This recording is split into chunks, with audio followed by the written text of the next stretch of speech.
বন্যার পানি নেমেছে কিন্তু শুকায়নি ক্ষয়ক্ষতির চিহ্ন। বন্যায় কেবল আবাসস্থল নয়, কেড়ে নিয়েছে ফসল ও জীবিকার ভরসাও।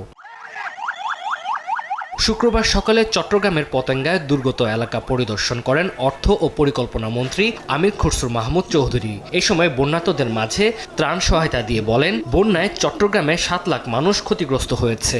দ্রুত বন্যা পরবর্তী পুনর্বাসনে কাজ করছে সরকার। সবাইকে তো চাল দেওয়া হচ্ছে, রান্না করে খাওয়া দেওয়া হচ্ছে, শুকনো খাবার দেওয়া হচ্ছে এবং এরপরে পুনর্বাসনের কাজ শুরু হয়ে যাচ্ছে ইতিমধ্যে। এবং পুনর্বাসন কাজ চলবে যতক্ষণ পুনর্বাসন সম্পাদন না হবে পুরোপুরিভাবে, ততক্ষণ পুনর্বাসনের কাজ চলবে। সড়ক যেগুলো ভেঙে গেছে সবগুলো মেরামত করার জন্য নির্দেশ দেওয়া হয়েছে, ইতিমধ্যে সে কাজ শুরু হয়ে গেছে।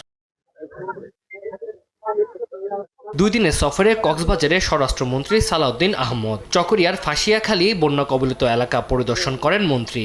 বলেন, সরকারিভাবে জরিপ করে বন্যা দুর্গত সবার কাছে পৌঁছে দেওয়া হবে ত্রাণ সহায়তা। ক্ষতিগ্রস্ত সড়ক, শিক্ষা প্রতিষ্ঠান সহ বিভিন্ন অবকাঠামো মেরামত করা হবে।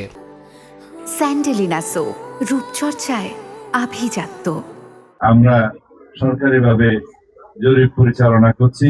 এই জরিপের ফলাফলের ভিত্তিতে সমস্ত ক্ষতিগ্রস্ত মানুষের পাশে, আমরা কৃষকদের পাশে আমরা আমাদের যথাযথ সরকারি এবং বেসরকারি সহযোগিতা নিয়ে আমরা দাঁড়াবো। এদিকে বান্দরবান জেলা পরিষদে বন্যায় ক্ষতিগ্রস্ত পরিবারের মাঝে ত্রাণ বিতরণ অনুষ্ঠানে পার্বত্য চট্টগ্রাম বিষয়ক মন্ত্রণালয়ের প্রতিমন্ত্রী ব্যারিস্টার মীর হেলাল বলেন, ক্ষতিগ্রস্তদের তালিকা প্রস্তুত করে পর্যায়ক্রমে পুনর্বাসন করা হবে।